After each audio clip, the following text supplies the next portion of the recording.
Halo,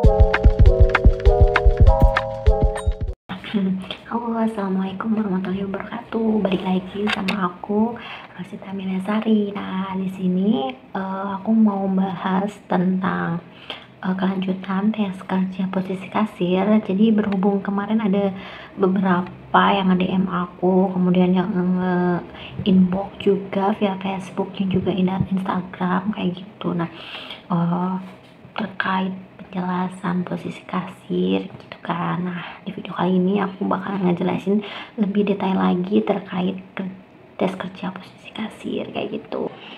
Oke, baik lagi. Jadi untuk tahapan tes kerja posisi kasir itu ada 4 tahap.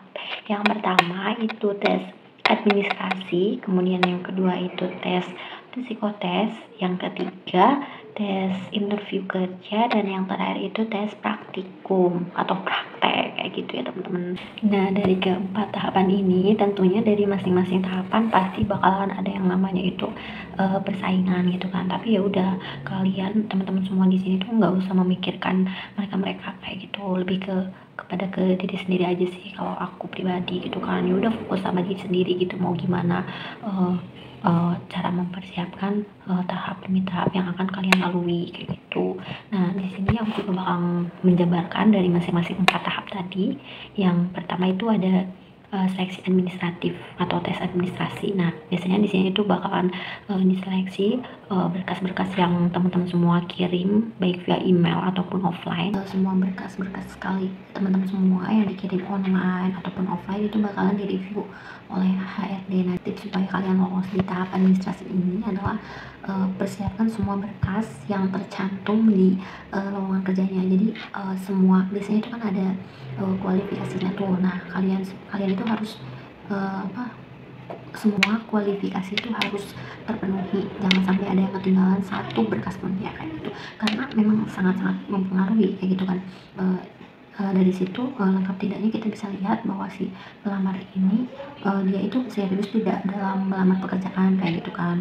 Terus juga jangan sampai ini untuk SKCK. Nah, biasanya kan itu ada tanggal berlakunya, baik SKCK, terus surat kesehatan sama KTP. Jangan sampai untuk masa berlakunya itu sudah habis tapi kalian tetap paksakan, dan itu juga sangat berpengaruh kayak gitu kan.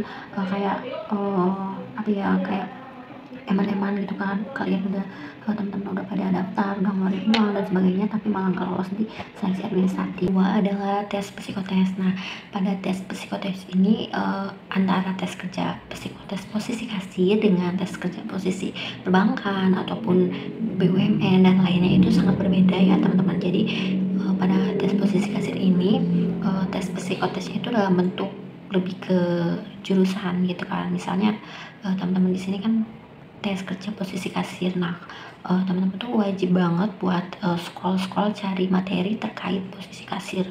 Nah, sepengalamanku kemarin tes itu di posisi kasir itu ternyata tesnya tertulis dan juga tidak tertulis kayak gitu. Nah, di situ ada pilihan ganda, kemudian ada isai dan ada perhitungan. Nah, di situ untuk pertanyaan-pertanyaannya itu terkait dengan posisi kasir. Kayak misal contohnya kemarin aku ada pembahasan perhitungan tentang BPJS, kemudian potongan-potongan setiap poli gitu kan, ada diskon antara perbedaan pengguna BPJS non BPJS kayak gitu, reguler non reguler gitu aja.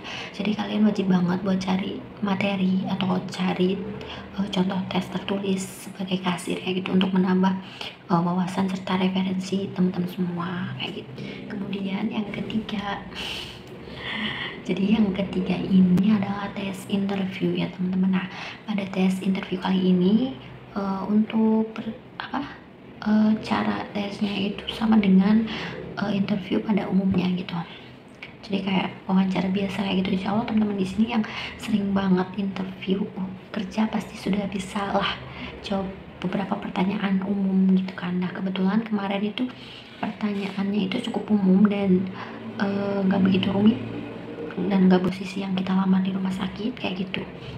atau mungkin kemarin ada beberapa pertanyaan mengenai pengalaman kita di posisi kasir ini, dan saya yakin teman-teman semua itu sudah bisa gitu kan terkait interview, karena interviewnya sama aja, pertanyaannya umum kayak perkenalan diri, kemudian selama lulus ngapain aja, pengalamannya di mana, kayak gitu, kesibukannya apa, kayak gitu, lebih ke umumnya sih dan lebih ke pribadi masing-masing kayak gitu. Itu yang ketiga. Kemudian yang terakhir adalah tes praktik. Nah, pada tes praktik kali ini kita itu kayak disuruh buat ini aplikasi komputer. Jadi kalian juga harus wajib banget buat belajar Excel terutama. Kemudian komputer jangan sampai buta sama teknologi ya teman-teman.